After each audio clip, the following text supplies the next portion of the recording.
D360, open your account in 2 minutes. 2 minutes, ang bilis na ito. Lagi pong dumadaan sa newsfeed ko to eh. Baka nadaan din po sa inyo mga kabayan, mga nandito po sa Saudi Arabia. Tetestingin po natin.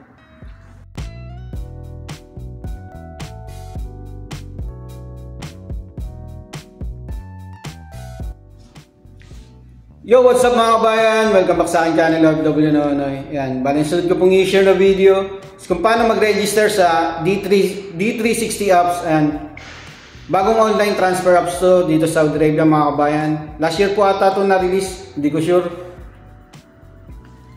Ayan, nakalagay po dyan, open your bank account in less than 2 minutes. Tetestingin po natin kung 2 minutes lang. Kasi sa STC Pay medyo madugo pag-register, marami pong nahirapan ng mga kababayan natin.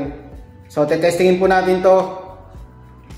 Instant international transfer with the lowest fee. Ayan, zero transfer fee din, parehas lang sa Barek. Ayan, makakatipid po tayo dyan. So, ayan, marami rin siyang i-check po natin. Siya nga po pala, bago po kayong mag-register sa mga online transfer apps or mga bank apps at iba pang apps dito sa Saudi Arabia, mag-register po muna kayo at mag-download ng NAPAT para tuloy-tuloy na po yung pag-register nyo. Okay, simulan na po natin. Yan, punta lang po kayo ng Play Store. Search nyo lang dyan, D360. Eto. Install nyo lang po yan. D360 bank. Ayan, once na na-install nyo na, buksan nyo na po. Allow nyo lang yan. Tapos click nyo yung let's get started. Unang-una, nickname nyo po muna. Kayo na pong bahala kung anong lalagay nyo sa nickname nyo. Tapos click nyo yung next. Kama number. Next ulit. Tapos mobile number naman. Tapos next po ulit. Siguraduhin nyo po yung mobile number nyo nakaregister sa sarili nyo pong ikama. Magsasend ang OTP ang D360. Lagay nyo lang dyan. Eto, sa NAPAT naman. Click nyo yung, tandaan nyo po muna tong number na to. Yung mamatch yan mamaya sa NAPAT. Click nyo yung go to NAPAT app. Accept.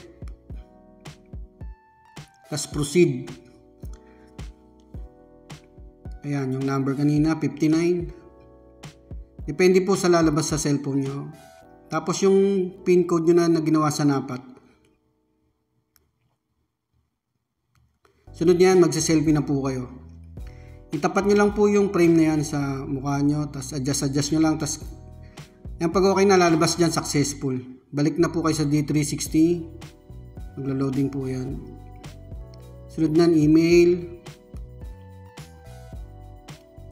Ito, national address, kung ano po yung naka-register sa ikama nyo na national address nyo, kung nag-register na po kayo, lalabas na dyan. I-add nyo na lang yung district nyo. Dito po kasi industrial, type na lang natin dito. Ayun pala. Yan, pag okay na, click nyo na yung next, optional lang yan, yung additional number. Okay, next nyo na po. Yan, mag-create na kayo ng passcode, 6 digit po yan. Tandaan nyo na lang yung gagawin nyo pong passcode. Ayan, makikita nyo may error message kulay pula. Ulitin nyo lang hanggang sa tanggapin yung ginawa nyong passcode.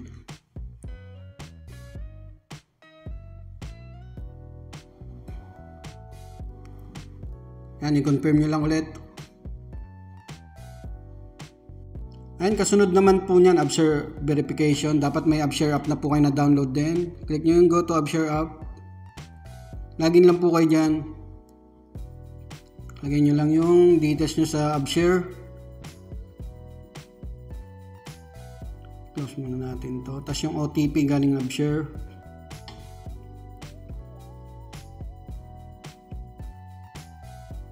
I-enable later muna natin to. Tapos to, not now. Punta po kayo dito sa notification bell, sabi po doon sa instruction, ayan sa taas. Approval request, click nyo po yan, tapos click nyo accept. Ayan, tapos yung phone lock nyo sa AppShare. Ayan, request accepted nakalagay. Balik tayo sa D360. Pagka wala pa rin po yan, ayan, nakalagay po sa baba, request expired. Ulitin nyo lang, send a new request. Click nyo yung send a new request. Kasi nabutan po ng expiration. Balik kayo sa AppShare nyo, click nyo yung go to AppShare app.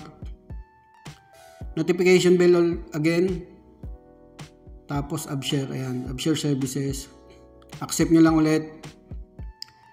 Phone lock nyo ulit.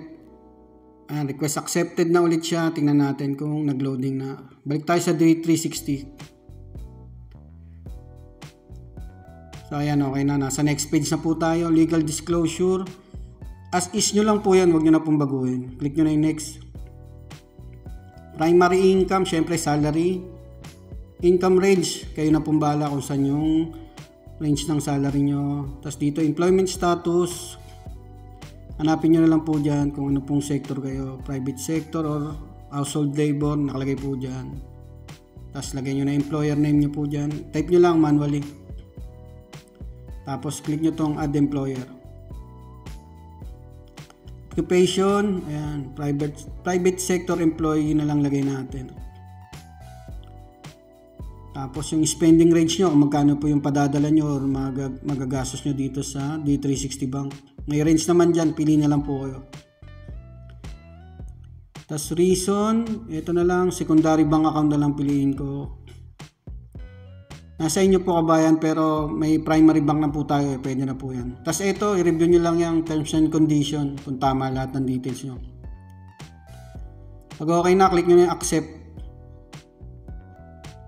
So ayan, congratulations, account created na. Medyo mabilis po talaga siya. Madalas, ayan, meron na rin tayong IBAN account number. So inabot ng 5 minutes. Depende po siguro pag tuloy-tuloy yung ano nyo. Click nyo na yung let's start. Kuha na rin po tayo kagad ng digital debit card natin para meron na tayo sa account natin. Click nyo lang yung issue. Magsisend ulit ng OTP yung D360. Enter nyo lang yan.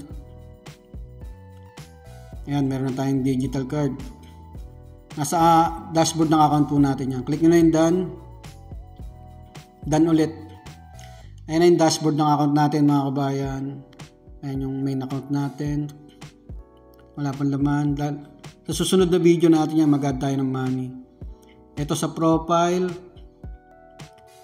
Ito, tingnan natin. Meron pong ano tayo dito sa personal details. May nakalagay po na dilaw. Kung ano po yung kulang, i-check natin. So yung email not verify, click nyo lang yung top verify. Magsisend ng OTP sa email nyo. Ayan, D360 Bank.